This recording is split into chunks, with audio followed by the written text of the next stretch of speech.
So, why'd you move here? My mom had to get a restraining order against my stepdad. He has emotional problems.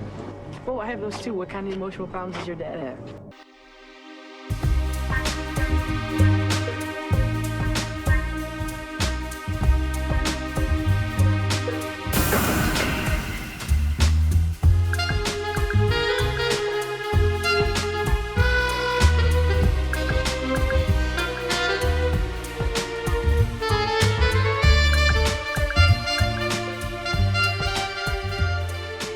Hello, welcome to Critique, where we get real with cult films. I'm your host, Thomas, and I'm here with my brother and co-host, my bro-host, Brian. Hello. This week, we're looking at more cult favourite sci-fi with 2001's Donnie Darko, 2004's Butterfly Effect, and 2009's Triangle. Discussing first, Donnie Darko. I met a new friend. Real or imaginary? Your cup, Donnie. Imaginary. Has he ever told you about his friend Frank, the giant bunny rabbit? The what? Directed by Richard Kelly. The film's plot is, as described on IMDb, is after narrowly escaping a bizarre accident, a troubled teenager is plagued by visions of a man in a large rabbit suit who manipulates him to commit a series of murders. Well, crimes. I don't remember murders. No. We watched two completely different films if there were a lot of murders in yours. I was just thinking murders after the word series, like serial killer and stuff. I mean, that synopsis is pretty bad, really. It makes it sound really cartoony and comedic, and I'll admit it's not a straight series, so there are some good comedy elements to it, I guess. But it's not all out. Oh, look at this guy in a rabbit costume. No. I can do a quick rundown of the cast. Jake Gyllenhaal is the titular character, Donnie Darko. Holmes Osborne is the father, Eddie Darko. Maggie Gyllenhaal is the older sister, Elizabeth Darko. I think it's pronounced Davy Chase is Sarah Darko, the younger sister. Mary McDonnell is Rose Darko, the mother. Then I've got James Duvall, I think it is, as Frank. Patrick Swayze is Jim Cunningham. Beth Grant is Kitty Farmer, the religious teacher, I think. She's the RE teacher in the school. Jenna Malone is Darko's friend, Gretchen Ross. Seth Rogen is Ricky. This is his first feature film and his first speaking line. Noah Weil plays Professor Kenneth Monitoff, I think it is. He's the physics teacher at the school.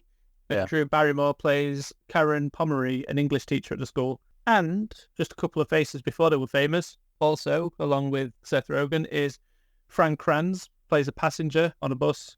And he's a writer and director of a really good film from 2021 called Mass. People will recognise him from Cabin in the Woods, the TV series Dollhouse. Ashley Tisdale is credited in this as well, which I don't remember seeing before until today. She's credited as Kim, Dorky Girl. People will know her probably from High School Musical, I guess, the most mainstream thing. I know her from a short-lived TV series called Hellcats. Last thing I saw her in was House of Ashes, the Dark Pictures anthology game. That's right, it is House of Ashes, isn't it? I'm going to say yes. Okay, I thought you would know. Yeah, it is. Okay. This film also had a budget of $6 million. That's the figure you gave me, but I've seen it credited as $4.5 million. That's estimated. Right, and it grossed $7,088,397. It's not a big win, but I do know this film. We're discussing the theatrical cut, not the director's cut. Yeah, Kelly prefers it if you call it like the special edition or something like that. It's not a true director's cut. Right, okay, fair enough. Richard Kelly's the writer and director of this. I can't remember if I said that up top. Yeah. The special edition of this, I guess, has a lot more explanatory dialogue. Although I don't think it's truly difficult to understand. But at the time of release, it was quite a big film for being a bit of a mess with your head sort of movie. Yeah. Like I said, there are some differences because it's longer, but this cut, I think, leaves it a little more ambiguous on the verge of Donnie's mental health that's discussed throughout the film with his therapist and the actual sci-fi elements that are going along. Also, the accident it discusses is pretty much up top. It's not a jet engine, is it? It is, isn't it? Yeah. It's one of the big engines off a plane's wing falls through the house's ceiling and into his bedroom, and it would have killed him. But luckily, for whatever reason, Frank had him to wake up and took him on a stroll to a golf course. Don't you wish Frank could wake you up and walk you to the golf course? No. Just me then. Yeah. So what do you want to say about this film off the top for yourself? I remember it being one of the first films I saw that was mind-bending and whatnot, but like I was in my teens at the time, so it left an impression from there. I think watching it from an early age, it helps you understand it a lot more when you come to it later in life and so. Possibly. Hard to tell though, isn't it? I think I've only been about 17 or 18 when I first saw this, and I think the version we first saw was maybe the Ultimate Cut or the Special Edition, Director's Cut, whatever you want to call it. Yeah. I was recommended this by a college friend, actually, and he brought the film for me to borrow, and there'd have been the option, I'm sure, of the Director's Cut in quotation marks or the theatrical, and back then I just assumed the Director's Cut was always the better cut. Yeah, you do that though, don't you? Apparently this was quite hard to get into cinemas at the time, and it's thanks to Christopher Nolan, apparently, why it ever did get released. I think he was the person that recommended to cut the runtime down a little so it's more marketable. Yeah. And they managed to get it into, I think it's the Cannes Film Festival, but I'm not sure. I can't remember now. I've saw it somewhere, really. The cut we got is the better cut, to be honest, the theatrical cut. Yeah. In hindsight. Yeah. Although I would have said the special cut was probably the better cut, because more film is more entertainment in a way. Yeah. But I like that this leaves you more to interpret and try and puzzle together. Yeah. What else you want to say? You mentioned Nolan helping it come into cinema sort of thing, but Drew Barrymore helped produce it. Yeah, apparently, I think she took a big pay cut or something, didn't she, in the film? Yeah, to help with it. The scene in the cinema, Sam Raimi actually gave him some footage from The Evil Dead to have on screen. So there's quite a few filmmakers help. I can't remember the original film ones that they wanted, but at that cinema, it's not just playing Evil Dead at the time they go see. I think it's playing, is it The Temptation of Christ? I think so. The Evil Dead or something like that? Yeah. Because there's a lot of questioning about religion in this film and questioning science as well, which is one of the things I find quite fascinating with it. I remember all the scenes with Noah Wiley's Professor Kenneth. Yeah, where he's helping explain the wormholes and stuff like that. When I was younger, I remember all that sort of stuff being a bit more prominent, but when I rewatched it more recent, I was a bit surprised it's not as talked about. Them scenes are important to understanding what's going on in the film, but like I said, I think we watched the special cut first. Yeah. And I think that's where a lot of that comes from. There's more of him in that edition. Most likely. Patrick Swayze's really good in this, as he's like, not a cult leader, but what would you say, a TV evangelist? Yeah. With his own like philosophy and way of life about it's either love or fear. Yeah. Donnie Darko questions that in class, much to his teacher, Kitty Farmer's disgust. Swayze is another one on this film. He filmed some of his scenes in his house, his actual home. Oh, to make it. Yeah. I'd heard his wardrobe in that film is his real wardrobe. I think I'd read that somewhere. Yeah. In terms of, like, obviously we're discussing this as a sci-fi, so I guess we should maybe tackle them sci-fi elements, because the idea is this engine's fallen into his house, and now Frank had him not get hit by the engine, and he tells him what he tells him is the world ends in 28 days, 6 hours, 42 minutes, and 12 seconds. Yeah. There is something significant about those numbers that I can't remember what now, which is annoying me. I've got a note about the 28 days, because it was all filmed in 28 days. All right, that's cool. But I'd mention that while I just try and look up what the numbers are relevant to. But then, obviously, whenever Frank appears, it's questioning about Donnie's mental health, isn't it? Yeah. Like I said, he's already seen a therapist, and we know he's got these possibly behavioural problems, because he gets asked near the beginning of the film about TPing somebody's house again, and he outright denies it. But when you see some of the events that he goes through in this film, it's like, maybe he did TP that house at the beginning. Yeah. There's a lot of interesting stuff in this, because like I said, it's about messing with time, so it lets you see certain incidents. There's all this stuff about Frank, and it's like, who is Frank? Yeah. I mean, it's also the reason I think I like Jake Gyllenhaal as an actor, because it was either this or Day After Tomorrow. Yeah. Was the first time I saw him. I think it was Day After Tomorrow, actually. Yeah. And then, which isn't a particularly memorable film. No.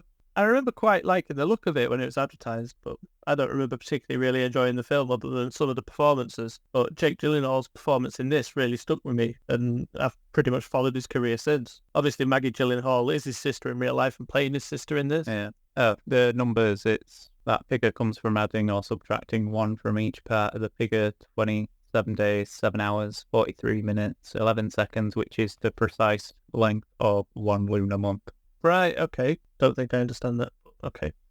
In the film, it's 28 days, 6 hours, 42 minutes, 12 seconds. So you take a number away or add 2 and you end up with the lunar month. Right, okay. It's not as fascinating as you first thought. No, it's not. You know about how good Jake Gyllenhaal is in this, but I really like the idea of Matt Wahlberg, who was really wanting the part because he really wanted to play Donnie and just have a lisp. How bizarre. I think that would have been really weird and distracting. Matt Wahlberg was all right, but I don't think he'd have done much justice with this character at all. No. He's good in Fear, where he bangs his chest, but I can't imagine him doing this type of teenage role. No, not in 2001 anyway. No, not even now. Well, no. Old.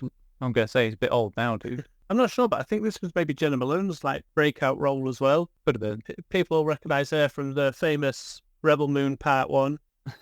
She was the weird spider where you don't really recognise her. She was in... Sucker Punch. Yes, that's the one. Not a particularly loved movie, but I really enjoy it. I really like it. Zack Snyder. Yeah. In fact, we double-billed Sucker Punch with Source Code that we discussed last week. Yeah. This is basically a film about conflict, I guess, of beliefs, the science and the religious, and which path you choose to make, which obviously Donnie Darko is playing that character that has that decision to make. Yeah. But it's a question about faith, really, which it's done really well, and the sci-fi element in this is really good. It's hard to talk about the sci-fi element in it without spoiling it for those that haven't seen it, because I like the idea of this podcast being here to like recommend movies more than spoil movies or review movies to a certain point anyway. Just help people find films they're going to enjoy. So there is also a sequel to this from 2009, is it? The sequel? Yeah. Darko? Yeah. Davy Chase returns as... Samantha. Returns as Samantha. Davy Chase? Yeah, that's what I'm saying. Davy Chase returns as Samantha Darko. It's Sarah Darko. Is it?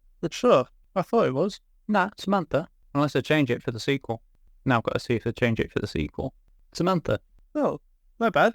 I said Sarah at the beginning. Did you? And I wrote Sarah in my book. What an odd thing to do. I know. Yeah, S. Darko's a weird sequel because they're really trying, and there's some pretty decent elements in there. They've thought about the law and tried to work it in. One of the characters is linked to a woman in Donnie Darko who's a pivotal figure. I think they call her Granny Death as a nickname or something. Yeah, like Grandma Death. Yeah.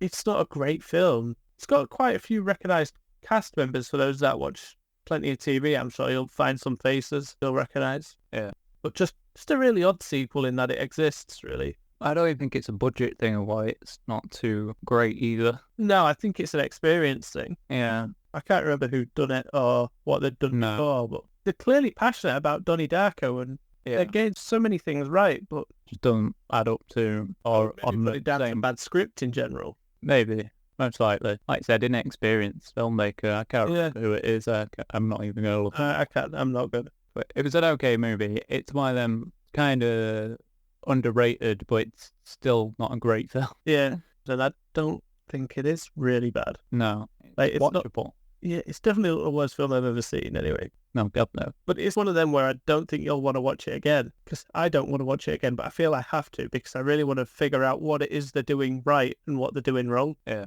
I'd love to be able to put a fan cut together or something. Somehow it's just all tightened up and made into a better feature. Yeah. Is that all you want to say about Donnie Darko, or is there more? The composer, Michael Andrews, he actually recorded the Tears for Fears Mad World cover with Gary Jules for the soundtrack. And that is actually for this film.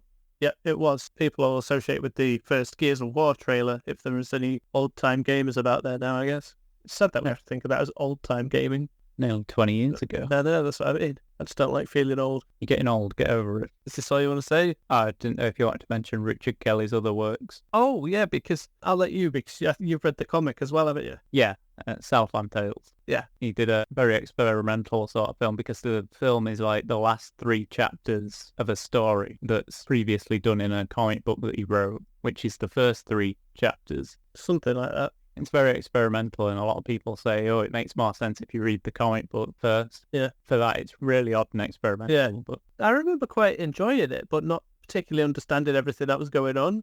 Yeah. Because there's a great cast in there. There's Sean William Scott, who I think was playing twins. The Rock is in this. Yeah. Before he went all candy ass. As people call him. Yeah. And was Sarah Michelle Gellar in it? Yeah. He was the Porn Star or something, I think. I'm not sure now. It's been a while since I've watched it. Yeah. And then you're a fan of his other film as well, aren't you? That I'm not sure if he writes that one. He wrote and directed The Box. Oh, he does write it. Yeah, that's what I was thinking. James Marsden and Cameron Diaz, and that's a good one. But he also co-wrote the movie Domino, which was directed by Tony Scott, who did Deja Vu. Yes, and I remember quite liking Domino. Yeah. Really good cast as well. That's Keira Knightley, Mickey Rourke. Yeah. I can't think of now off the top of my head. No, but it's pretty good. But there's a small ensemble of people there, isn't there? Have good names. Yeah. Jump to the next. The next one is Butterfly Effect from 2004. Summary, which is Evan, who's Ashton Kutcher, suffers blackouts during significant events in his life. As he grows up, he finds a way to remember these lost memories and a supernatural way to alter his life by reading his journal. All I know is that by reading these journals, I might be able to get Kaylee back. I'd think twice about what you're doing. You could wake up a lot more messed up than you are now. It's written and directed by Eric Bress and Jay Mackay-Gruber, and it has quite an ensemble cast. Like I said, Ashton Kutcher is Evan, Amy Smart is Kaylee, Eldon Henson is Lenny. Some people might remember us mentioning him from Deja Vu as well. Yep. William Lee Scott is Tommy, and they're like the core friend Group of friends. Yeah, who get altered most in this. Yeah, I really like this one. This was one I watched in school days as well. I watched this before Donnie Darko, before you saying it, and so I think that's why I have such a... I don't know why you say it's the poor man's Donnie Darko, you keep telling me. Well, I kind of is. But I think it's great. It deals with time and mental health. Yeah, but I think it does it, I'd like to say differently, but it does do it rather similar, but I wouldn't say... No, there's enough differences for it to hold its own. It is a solid film. I just prefer Donnie Darko. I feel this one affects the characters more. Like, the surrounding characters get affected a lot more, but I guess that's due to more what sort of film it is in comparison. Yeah. As the title suggests, it's a butterfly effect. Yeah, which, for those who don't know, is... I'm not sure if it originates from it's mentioned in the film, and it's referenced with the Bradbury University. Chaos Theory. Yeah, Ray Bradbury wrote a book called Sounds of Thunder, or a short story, sorry, and it's read somewhere in this film, and that's about a group of people that travel back in time, and one of them crushes a butterfly, and that's referenced, obviously, in the title of this movie as well. So yeah, and that whole theory, which I've always enjoyed that. Yeah. There's also the thing about a butterfly flaps its wings or something as well, isn't there? And making ripples. Yeah. Which brings me to the title card, because I really like the title card of this. Yep. It's of a brain scan, but there's like a butterfly overlapped over the hemispheres of the brain, creating a pretty cool looking X-ray type scan. Yeah, well, that's the thing. That is actually like brain scans put together, and they just do create that sort of butterfly look. Oh, so there's no actual butterfly there? It's just another scan overlaid? Yeah, it's different scans of a brain from different angles. So. Right, okay. Oh, that's cool. Yeah, I thought so. Was there anything you wanted to mention about it? What about that title card? Anything else? I particularly like Ashton Kutcher's name in this. Yeah. Have you got it as well? I know what you're on about, yeah. He's called Evan, and you learn his surname at some point is Treborn. If you put his name together as one word, it looks like Event Reborn. Yeah. Which kind of summarizes the movie, because he's jumping through different events in his life trying to change the outcome, which is why it's the butterfly effect. Like the synopsis states, he's dealing with blackouts. You get an opening of the film where he's a teenager and there's a firework get put in a post box, and then the next thing they're like running through the woods and he's like, how did I get here? How did I get here? Because he can't remember. He's blacked out. And then as he gets older, he's reading his journals of where he's wrote things to remember things. So it puts in question, is he going back to these events to rewrite them, or is it him just reliving moments, wondering how life is different and so on, isn't it, in a way? Yeah, I suppose. Well, that's the idea of the film. I don't feel you agree with it. How much of the cast did you just go through? I pretty much mentioned his core friend group. Okay. I'm surprised you didn't want to mention that Kevin Durant is in this. I didn't feel I had a big enough part, and I thought it might spoil anything that comes into the film later. He plays a character called Carlos, but for anyone that knows Kevin Durant, or doesn't know Kevin Durant, should I say, he plays the character that becomes Blob in X-Men Origins Wolverine. He's currently in Abigail. Is it Abigail? The new vampire film where she's a ballet dancer. And he's in a great TV series worth checking out if you do like vampires, from Guillermo del Toro, called The Strain, which I believe can be found on Disney+. Yeah. Somebody else in it. Oh, Callum Keith Rennie, is Jason, which is supposed to be Evan's father. Yeah. And it sounds like he had a similar experience, but that actor, he plays a character in a really great show we used to watch growing up called Due South, and it's currently all officially on YouTube, free to watch. He won't appear till season 3 out of the 4 seasons, but he becomes a main, and I think he was in... Californication. Yes. Yeah, that's what I thought you were going to mention, because he's a great character. That's what I was going to do next, yeah. Yeah. And he's great in that. And for anyone not familiar with him, I think he's the main cop in Jigsaw, the Saw reboot thing before the last Saw reboots. Yeah. How many Saw reboots do we need? I don't know, it's making me sort of thinking about it.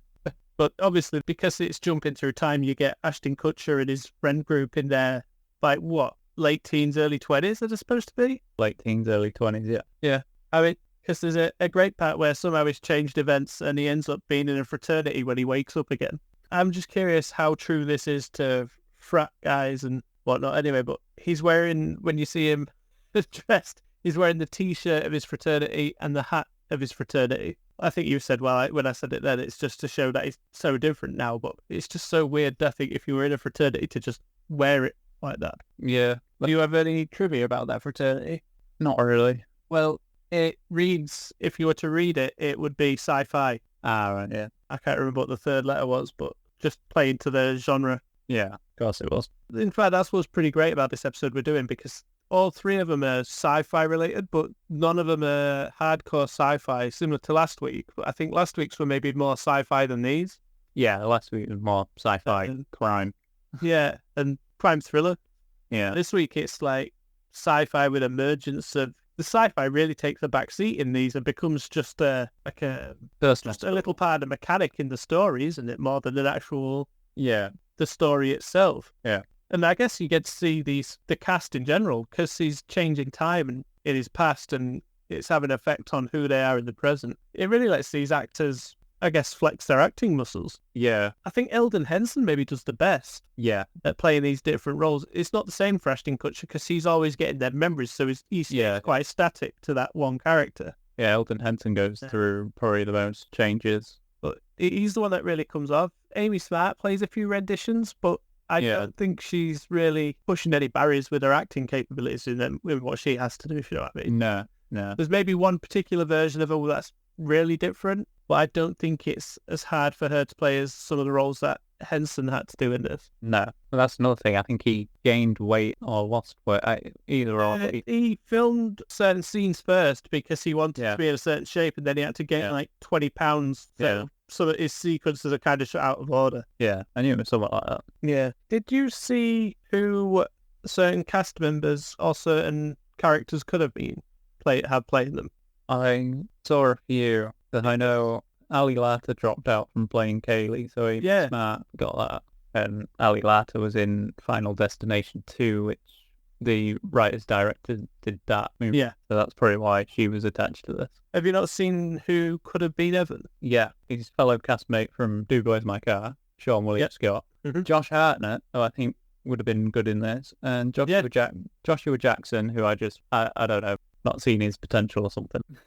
He's the one that stuck out to me as well. I was like, Sean William Scott, I think, could have done this. Yeah. He's displayed some good range and stuff we've seen him in. In fact, that could be one of our next upcoming episodes, I think. Yeah. Like a little Sean William Scott. Or he gets to do something Spotlight, different in comedy. Yeah. Yeah. Because I think a lot of people know Josh Hartnett's a great actor, right? I just don't think he's as well known as maybe Ashton Kutcher or Jake Gyllenhaal. I mean, Jake Gyllenhaal, I don't think, has really become a big name until the last 10 years or so. Yeah. Around the time of Source Code from last week's episode, I think. That's where everyone seemed to really notice him, and especially in Prisoners, wasn't it? Yeah. Oh, did you do the budget on this one? No. You like doing that, so I'll let you do it. This is really surprising, I think, in comparison with the other 2 films we're discussing, because, like I said, Donnie Darko had either $4.5 million or $6 million budget and grossed, I guess, not even $7.1 million. Yeah. But this had a budget of $13 million. Yeah. And made $96,822,421. Yep. Yeah, that's pretty good. Yeah. The thing I do enjoy about this is every time he changes something, it's waiting to see what the outcome is. Yeah. Because they really do well with that. But Donnie Darko, like I said, had that slight comedic twist. I don't think this does. No, I think This is quite a depressing film, I think, in a way. I think that's probably one of the reasons I liked it. I think it was one of them where it kind of did drama quite well and really tried to put you in the lives of these people every time he changed something. You'd really try and show you everything that was different. Yeah. I always thought that was quite interesting. You know how many alternate endings this film has, apparently? That's 4 alternate endings. Yeah. I only know what one of the others are to what we got. I saw what they are. I'm not going to say what they are here, but I know one of them they did for the studio just because they know what studios are like, and they said if the studio wanted that, they will disown the movie. Oh, yeah. So one that is the theatrical release is not the intended ending. No, there is like an extended cut of this as well, which you get other scenes that help play to that ending eventually. And I think I really want to watch it. It's surprising I haven't watched that yet. I think I might have. You keep telling me that and it makes me sad because then you just tell me it's not as good as Donnie Darko. No, it could also be the reason that it's never as good as I remember from first watching it. Right. That would make more sense. So I think I first saw this on Channel 4 or Film 4 and they'd advertised that it was a certain cut because I remember seeing the initial alternate ending in my first viewing. No, I've never seen that. So, and I'm sure I watched it with you for your first time as well. So I don't know when you'll have seen that. I don't know. One thing that I do think isn't particularly great about this in a way is there's something about the editing and the look that's very early to mid 2000s, unlike Donnie Darko, that I feel still is aged well. I think it's because Donnie Darko's set in the 80s. Possibly. So they try and do a bit more. Oh, we never mentioned that, did we? To make it feel like the 80s. Yeah. Donnie Darko was a lot more longer shots. This, it's cut in between shots. I'd say that they're shorter. I think it's to imply that frantic memory.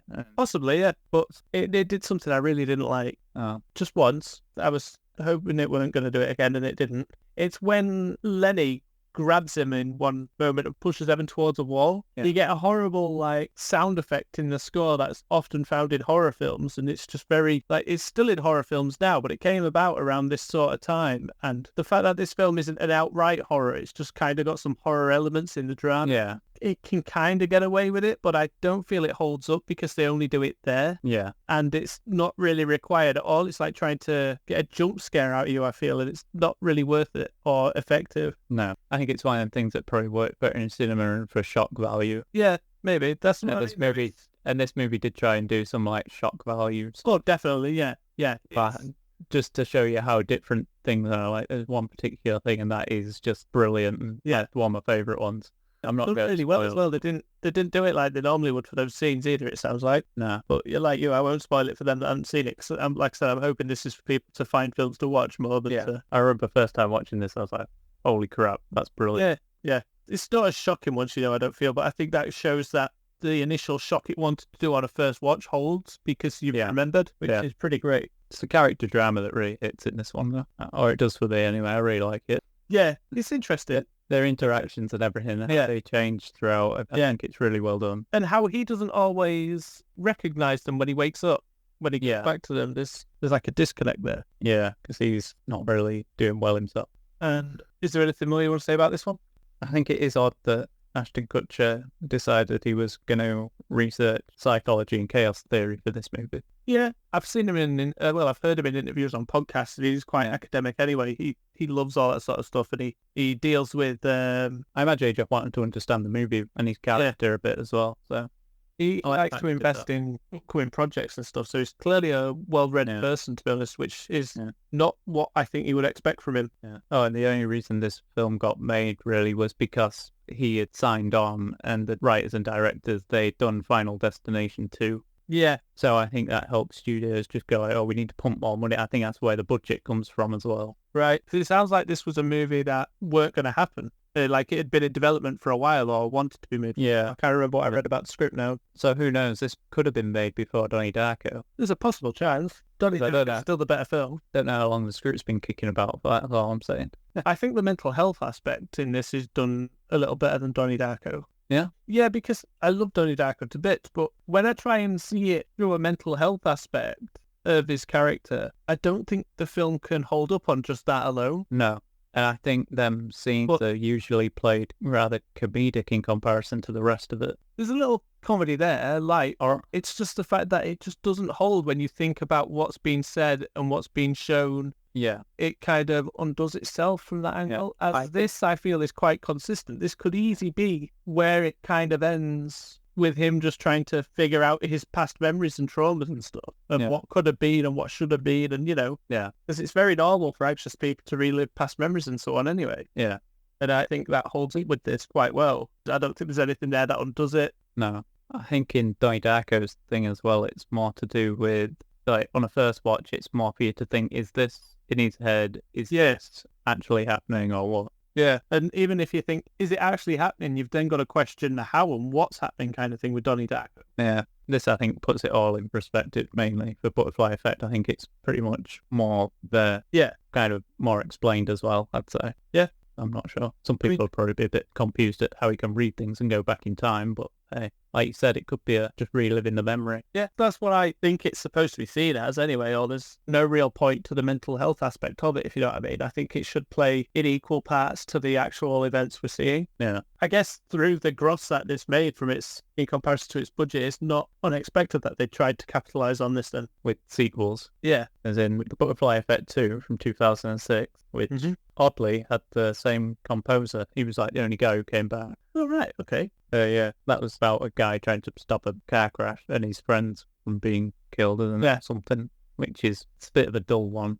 I remember watching it because I rented it from Blockbuster years ago, and I quite enjoyed it at the time. But yeah, this is a while ago. But after you've had the first one, though, you watch that one, you're like, this is just very dull. The characters don't seem as affected. The drama doesn't hit. You could tell it was quite they were straight to DVD over here. I'm not sure if they had cinema releases in America or anywhere else, but here they were straight to DVD. And I believe, from the cast anyway, that they were probably just Canadian productions. Yeah, they were. I think it's Eric Durant who's in the second one that most people will recognise as Lois Lane from Smallville. Yeah, I can't remember anyone else that was in it. I'm not sure what else she's in off the top of my head. And then you had Butterfly Effect 3, Revelations, which is your favourite. I found it more enjoyable than the second one, but it's not my favourite of the 3. No, I meant it was your favourite of the sequels. All right. It's definitely my favourite of the sequels that we've talked about. I think it was a bit more fun, though, and easier to watch. Don't really expect you to, I don't know. It was just easier to watch.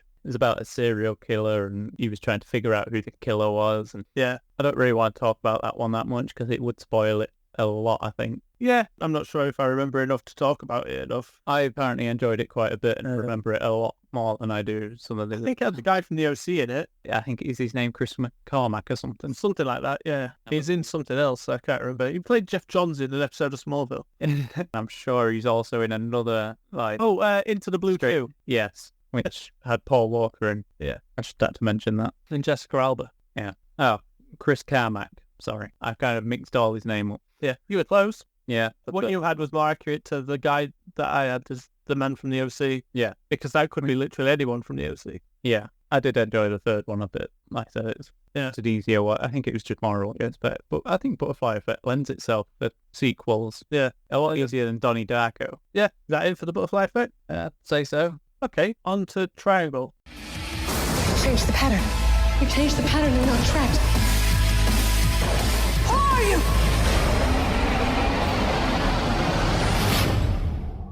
So, Triangle is a film from 2009. The synopsis on IMDb is: 5 friends set sail and their yacht is overturned by a strange and sudden storm. A mysterious ship arrives to rescue them, and what happens next cannot be explained. I mean, it's okay, but it can be explained. So the events that can't be explained on the boat, do you want to try and explain it, Thomas? No. Okay.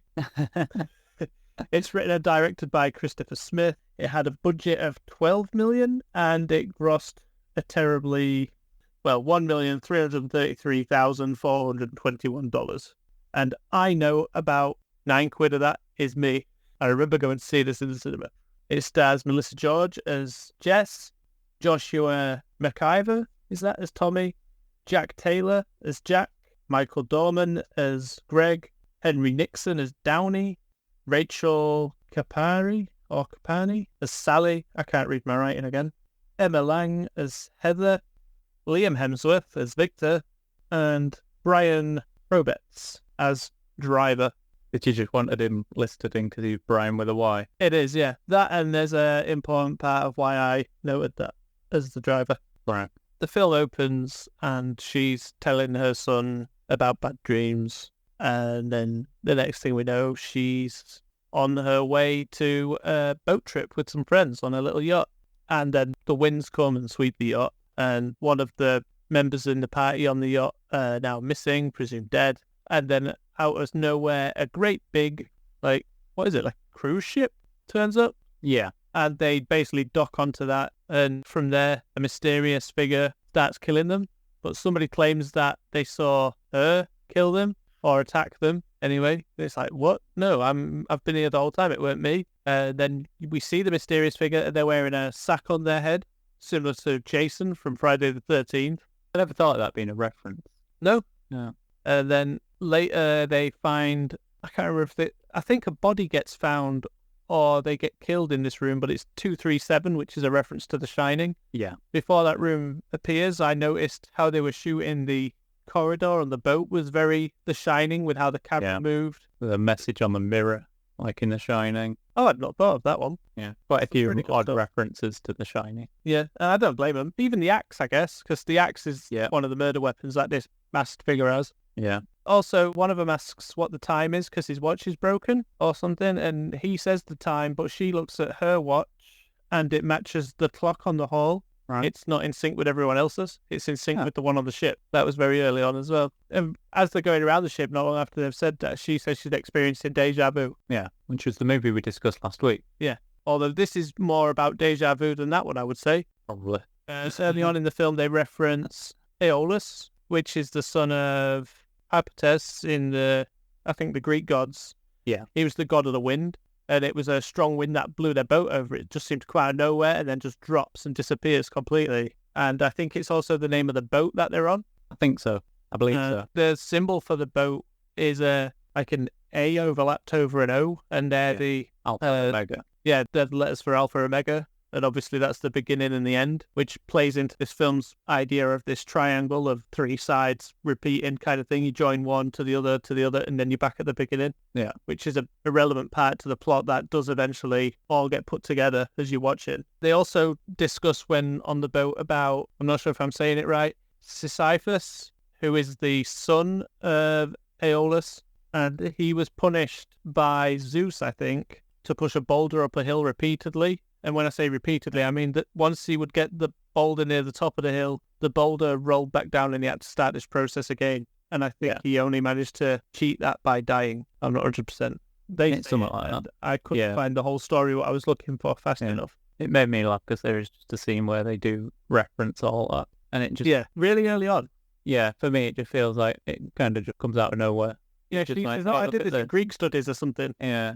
And that's the name of the boat. And she's like, oh, that's the so-and-so. But I think it's needed to explain because I don't think this is a particular like Greek god or story that people would know as a general knowledge. And I think it's just there for people to maybe look into and they're trying to understand the events of the film. Yeah. Because this is a film where you can go in and just enjoy like a mind-bending slasher, I guess. Yeah. Or you can go in and watch some sort of analogy of Greek gods. Yeah. It's a lot more clever than it is on the surface, I think. Yeah. And it's one of my favourite horrors. I don't know if it's because I saw it in the cinema when I started frequenting the cinema early. I was going a lot. And I remember watching this film and I really, really enjoyed it. And I still enjoy it now. And in fact, the last time we watched it for this podcast recording, I enjoyed it even more when I was thinking about the mythology that they like incorporated and retelling in a way. Yeah, and probably piecing together more of what you understand about it now than you did back then. Yeah, definitely. It is one of them where you do pick up on a bit more every time you watch it, which I've only watched it 3 times, which I don't really feel like I need to watch it again after 3. I've seen it maybe 5 or 6. Yeah. Because I saw it in the cinema, saw it when I bought the DVD. Yeah. Watched DVD a couple of times or more. Watched it for this recording. Yeah. Again, like the others, this isn't even a sci-fi film per se. It is more of a horror. But there's that sci-fi element of this repeated sequence happening. Like I said, it's a lot more clever than it is on the surface. I don't remember picking any like loopholes or anything in the plot or like that. Do you? No, but there are some oddities, I'd say, more and just nothing bad or anything like that, but just more of. I remember actually, I did find one. It's like that's odd. Yeah. Then it's something similar happens towards the end, and I was like, still odd. Yeah. It is an Australian film, which is why Melissa George is in it, because I believe she's an Australian actress. People recognise her from 30 Days of Night, and I cannot think of another thing off the top of my head. And Liam Hemsworth's obviously Australian. It's filmed in Australia, but it's a directed and written by a British. Yeah, because he does a really good British film set on the underground, you said. Creep. Yeah. What I do like, though, it is filmed in Australia, but it's filmed in Queensland, Australia, which is known as the Sunshine State. Yeah. And it was supposed to be set in Miami, Florida, which is in Queensland and also known as the Sunshine State. Yeah. I think that's pretty decent. Yeah. Anything else? Oh, I do have something else, but I think we said this on something else. I'll let you say, actually. I think I'm going to say what I was going to say. Yeah, I was. Did you mention Lindsay Lohan? It's a phenomenon known as deja vu. That's what I was going to mention. She was considered for the lead role, Jess, that Melissa George plays. Apparently this film was praised by critics when it was released, which doesn't surprise me. Well, it's a well-made, competent film. I was going to say, it's competently made and everything. I just don't understand why it failed at the box office. I think for a lot of people, they were like, I want to watch a slasher film. And then they go in there and they go, what is all this? I can't remember what the trailer was for this. And I just imagine people being too confused. I remember who I went with, though, was pretty confused by the end. And I was like, I didn't quite understand the end at the time when first watching it, because I wasn't expecting a film like this, but I was just enjoying this weird, like, sci-fi almost mystery play out of this, what I thought was just going to be a slasher. Yeah. I loved the end at the time, and I still like the end now. It's probably one of my favourite modern horrors. And it's one of them that I really enjoy, because they just incorporate, like, another sort of genre into a traditional thing. Like, it's like, this could just be a basic slasher. Yeah. No, let's introduce this. And it's done really well. That's kind of why I want to name the driver, because he kind of works as the ferryman who takes lost souls to purgatory. I don't think that's spoiling anything by saying that, because I'm not saying where he appears, what he does in the film, etc. But I just wanted to share that. It'd make you think if you haven't seen the film. Yeah, it's a really solid film, because I don't feel it's horror enough to be horror, and it's not sci-fi enough to be sci-fi. It's this. No. It sits on this cusp of just being both, the right amount to be something different, and it's something. Yeah. Some people could say, oh, it's not really sci-fi, it's more fantasy, maybe. Yeah, I guess because of the Greek gods aspect.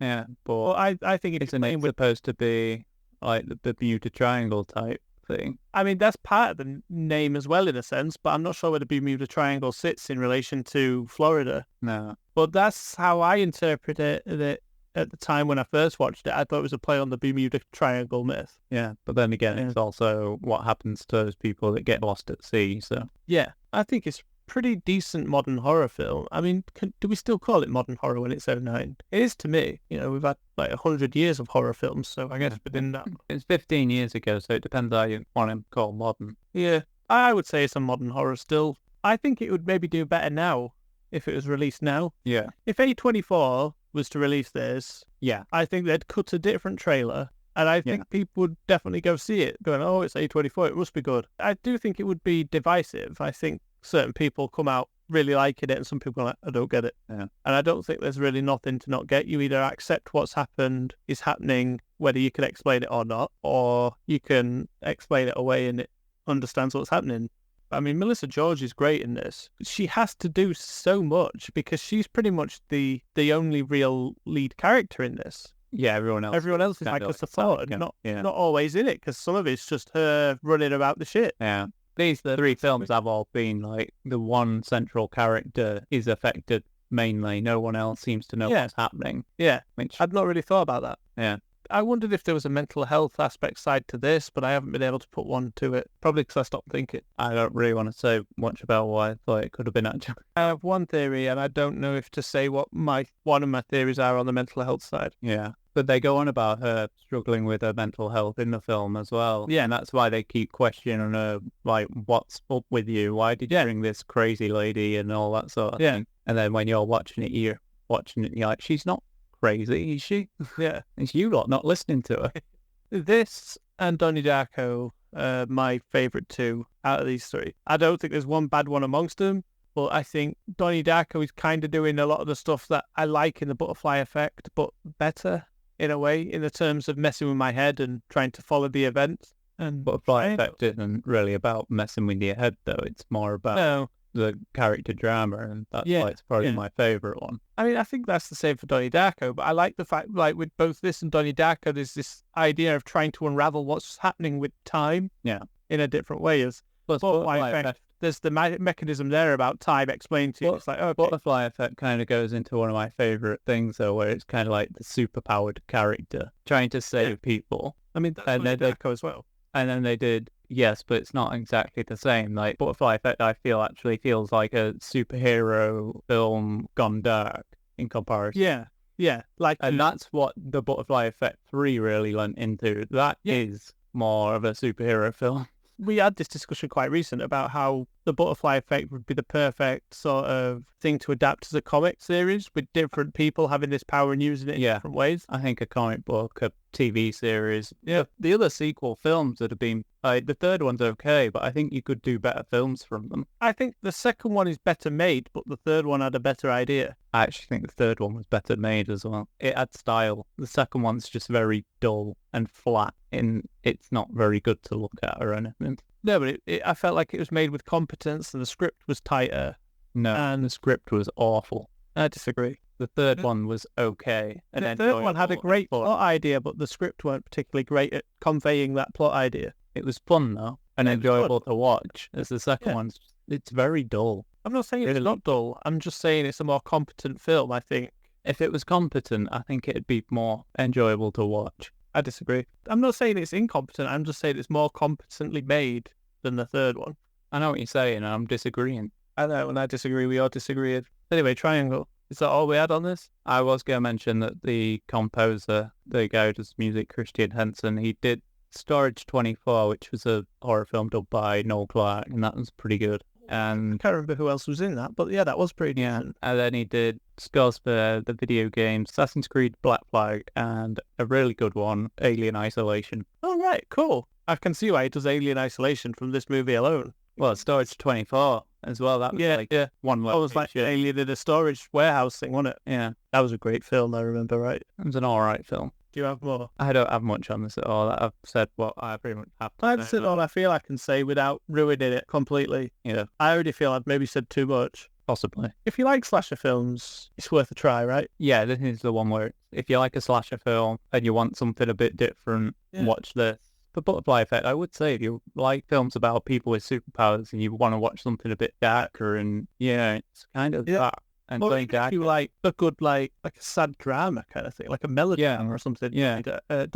Maybe not Donnie Darko, but Butterfly Effect for that. Yeah. I mean, I don't really know how you would describe Donnie Darko. It's a real indie film though, isn't it? Yeah. Compared to these two, it's more of an indie film. Yeah, it probably had the biggest struggle getting made, it sounds like. And the budget as well, when you look at that. Yeah, it's like half of what Butterfly Effect and Triangle had. Donnie Darko, I think when you read about, was it 4 million budget? 4.5, yeah. Yeah, I think that might be the movie itself, because I think a lot of the promotion stuff had to be cut. Right. It was 2001 and it was focused on the plane. Oh, yeah. And obviously 9/11. Yeah, I forgot to mention that when we were on about Donnie Darko, but just mentioning indie films and whatnot just kind of reminded me. That really wouldn't surprise me. Yeah, these are all great. Yeah, I would say so. There's not one bad one amongst them, but the ones that I like rewatching the most are Donnie Darko and Triangle. I will rewatch Butterfly Effect most out of these. Good for you. Thank you. So that's the end of the show. Thank you for joining us this week. And if you haven't given us a like and subscribe, a long review would also be appreciated. We are at cynic_critique on X and Instagram. Links to those and more can be found in our description. And remember to join us next week as we unearth more gems from cinema's depths, as we discuss more post-2000 sci-fi, Paycheck, Repo Men, and Reminiscence. And they're not time-related. I can't remember what they are, so you'll have to find out next week.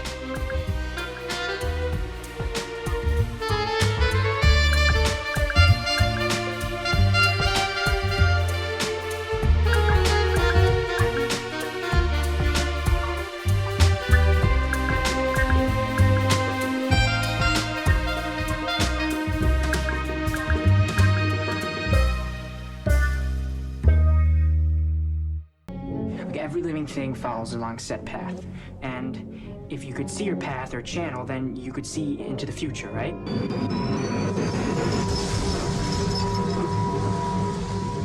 I'm not going to be able to continue this conversation.